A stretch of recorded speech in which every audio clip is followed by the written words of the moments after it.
मुझे खुशी है कि लगातार जो हमारा कांग्रेस पार्टी का संगठन सृजन अभियान है, जिसमें पार्टी को मजबूत करने के लिए लगातार प्रदेश भर में युवाओं को, महिलाओं को और बुज़ुर्गों को भी, हर वर्ग को, मगर ख़ास करके महिलाओं और युवाओं को पार्टी से जोड़ने का जो अभियान हमारे पार्टी के अध्यक्ष विनय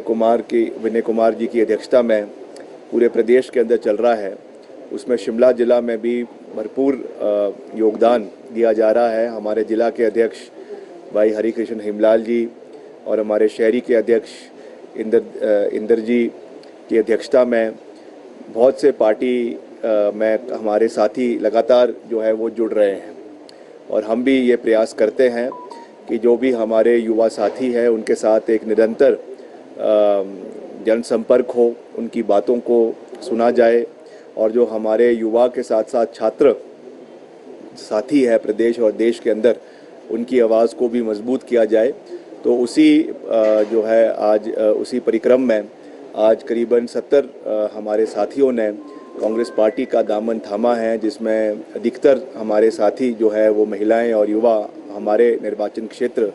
शिमला ग्रामीण से है, कुछ हमारे साथी चौपाल से भी है, क्योंकि अलग अलग ब्लॉक में ये कार्यक्रम करवाए जाते हैं। तो ये हमारा आज का जो कार्यक्रम है इसमें ये सब साथियों ने जुड़ा है, और मैं इनको पूरा विश्वास दिलाना चाहता हूं कि हम मिलकर क्षेत्र को आगे ले जाने के लिए प्रतिबद्ध है। शिमला ग्रामीण जो मेरा अपना निर्वाचन क्षेत्र है, वहाँ पे ऐतिहासिक विकास कार्य हो रहे हैं। करीबन 600 करोड़ के विकास कार्य आज की डेट में वहाँ पे चले हुए हैं, जिसमें बहुत बड़े बड़े प्रोजेक्ट्स चले हुए हैं। अभी आपने देखा कुछ दिन पहले ही मैं जो हमारा एक युवाओं के लिए हम एक बहुत बड़ा इंडोर स्टेडियम बना रहे हैं, जिसका काम अभी थोड़े समय के लिए रुक गया था। उसमें अभी हाल ही में हमने 10 करोड़ रुपए की स्वीकृति और बजट का प्रावधान किया है, जिसमें नशे से युवाओं को दूर रखने के लिए indoor boxing, indoor shooting range, करीबन 60 लेन्स की शूटिंग रेंज, जो अंतर्राष्ट्रीय स्तर की शूटिंग रेंज वहाँ पे बन रही है। उसके साथ साथ हमारा बॉक्सिंग, वॉलीबॉल, बैडमिंटन, ये सब चीज़ें वहाँ पे उपलब्ध होगी, and it will be one of the best sporting infrastructure in Shimla district. जो हमारा शिमला शहर का इंदिरा गांधी खेल परिसर है, उससे 2 गुना बड़ा जो है वो इंडोर स्टेडियम कटासनी में बन रहा है। तो इस तरीके के बहुत से हम जो है कार्यक्रम कर रहे हैं युवाओं के लिए, महिलाओं के लिए, क्षेत्र के और सभी वर्गों के लिए। तो मुझे खुशी है कि आज हमारे बहुत से युवा साथियों ने कांग्रेस पार्टी का दामन थामा है, और ख़ास करके जो हमारे स्टूडेंट्स वर्ग है वो कांग्रेस पार्टी से जुड़े हैं। आज आप देख रहे हैं कि जिस तरीके से नीट पेपर भर्ती में जो घोटाले पे घोटाले दिख रहे हैं, और जिस तरीके से जो क्रूरता के साथ छात्रों के ऊपर पहली बार ऐसा हुआ है कि दिल्ली में भारत के इतिहास में जम्मू कश्मीर को छोड़कर पहली बार जो है वो पेलेट गन्स का इस्तेमाल स्टूडेंट्स के ऊपर किया गया। उसमें कितने लोगों की आंखों पे वो लगा, कितने के बॉडी पे उसका जख्म आज भी हमको न्यूज़ के माध्यम से, सोशल मीडिया के माध्यम से देखने को मिले, जिसकी पुष्टि जो है एम्स के डॉक्टर्स ने भी करी है। राहुल गांधी जी ने इस विषय को बहुत गंभीरता से उठाया है। और सबसे दुर्भाग्यपूर्ण बात है कि जो मंडी की सांसद है मोहतरमा, वो किस तरीके से इन जो है वो स्टूडेंट्स को कीड़े मकोड़े कह रही है। कभी कहती हैं कि ये जो है देश के ऊपर कलंक है, कभी कहती हैं ये कीड़े मकोड़े हैं, कभी कहती है ये गटर के जो है वो गटर छाप है, गटर प्राणी है। इस तरीके के शब्दावली वो लाती कहाँ से? पहले तो मैं ये पूछना चाहूँगा, क्या उनको कोई स्पेशल व्हाट्सएप यूनिवर्सिटी से कोई शिक्षा प्राप्त होती है जहाँ पे इस तरीके के जो है पर्यायवाची शब्द का वो प्रयोग करती है, जो शब्द हमें ख्याल में भी नहीं आते, वो उसका इस्तेमाल देश के युवाओं के लिए कर रही है। इससे ज़्यादा दुर्भाग्यपूर्ण बात और क्या हो सकती है? वो एक चुनी हुई प्रतिनिधि है, वो अपने क्षेत्र की बात करे। मंडी संसदीय क्षेत्र में कितना पैसा वो लेकर आई, कितना पैसा उन्होंने दिया, कितनी बार वो वहाँ के लोगों के साथ खड़ी रही, उसके बारे में बात करनी चाहिए। इतना जो है वो जहर देश के युवाओं के बारे में उगलना, इससे बड़ा दुर्भाग्यपूर्ण बात और कोई नहीं हो सकता है। और सबसे विडंबना की बात यह है कि जिनको वो गटर छाप कह रही है, जेपी नड्डा जी, उन्हीं के साथ बैठकर जो है वो जॉइंट प्रेस कॉन्फ्रेंस कर रहे हैं, उन्हीं के साथ बैठकर जो है वो समझौता कर रहे हैं। तो ये उनको तय करना चाहिए कि समझौता गटर छाप के साथ नहीं हो रहा है, समझौता देश के युवाओं के साथ, देश के भविष्य के साथ हो रहा है और इस तरीके की बातें एक चुने हुए प्रतिनिधि को शोभा नहीं देती है। तो मैं क्या तैयारी है कांग्रेस पार्टी की, क्योंकि जो मामला है वो टक्कर का है, तो क्या कांग्रेस ये तैयारी पूरी है हमारी और हम अध्यक्ष भी बनाएंगे, उपाध्यक्ष भी बनाएंगे और कांग्रेस पार्टी पूरी मजबूती से, हमने तो पीछे जब विपक्ष में थे, जब यहाँ पे जयराम जी की सरकार थी, उस समय भी कांग्रेस पार्टी ने यहाँ पे अपना जिला अध्यक्ष बनाया, उपाध्यक्ष बनाया। तो मुझे पूरा विश्वास है इसके बारे में हम बैठेंगे और बैठे भी है। अभी मैं सभी हमारे साथी जो मंत्रीगण है, विधायकगण है, उनके साथ चर्चा करेंगे, सभी जो हमारे जिला परिषद के साथी उनके साथ करेंगे और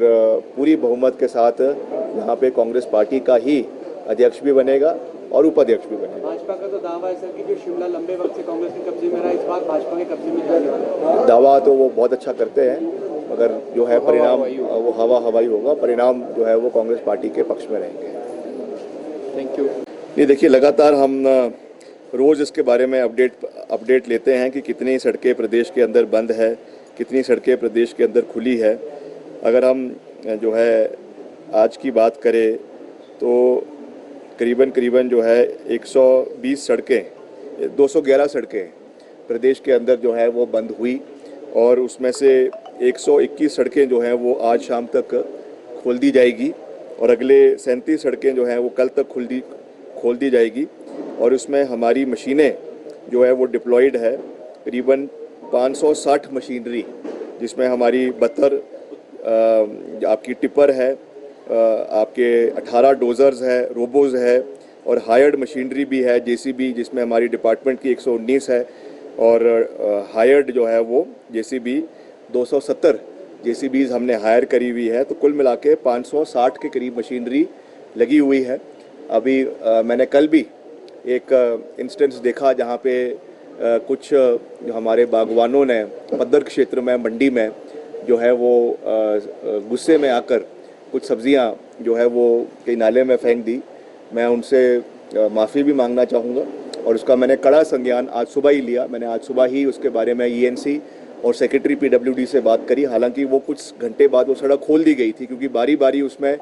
जो है ऊपर से लासा आ रहा था, जिसकी वजह से हालांकि मशीन्स के माध्यम से उसको साफ़ कर दिया गया था, मगर क्योंकि जान की जोखिम पे जो हमारे वहाँ पे मल्टीटास्क वर्कर्स है, हमारे डिपार्टमेंट के लोग हैं, वो कार्य कर रहे थे, तो हम ये भी नहीं चाहते कि कोई ऐसी ट्रेजेडी हो जाए, इसलिए बीच बीच में जाकर उसको खोला जा रहा था। मगर फिर भी उसकी वजह से कुछ बागवानों को अपनी सब्ज़ी, जिस तरीके से उन्होंने रोष प्रकट किया, उसके लिए मैं खेद प्रकट करता हूं और मैंने इसके बारे में सख्त निर्देश आज सुबह ही ईएनसी को और पीडब्ल्यूडी के जो हमारे सेक्रेटरी हैं उनको दिए हैं कि लगातार इसकी मॉनिटरिंग होनी चाहिए। मगर ये भी एक सच है कि इतना मशीन्स डिप्लॉय करने के बाद भी लगातार कई जगहों पे लाशें आते हैं, लगातार कई जगहों पे लैंडस्लाइड्स होती है, तो ना चाहते हुए भी सड़कें बंद हो जाती हैं। तो उनको हम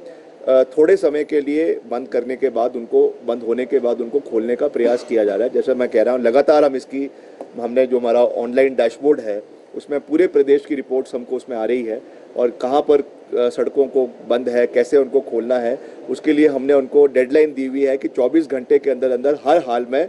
सड़क मार्ग जो है वो खुलना चाहिए। किसी भी बागवान का, किसान का कोई सब्जी है, फल आदि है, वो सड़ना नहीं चाहिए, ख़राब नहीं होना चाहिए, ये हमारी प्राथमिकता है। मगर जैसा मैंने कहा कि कभी कभी ख़राब मौसम की वजह से जो है या बहुत ऐसी कोई प्रॉब्लम हो जाए, उसकी वजह से थोड़ी सी समस्या आ जाती है, मगर उस पर हम निरंतर काम करने का प्रयास कर रहे हैं। Thank you.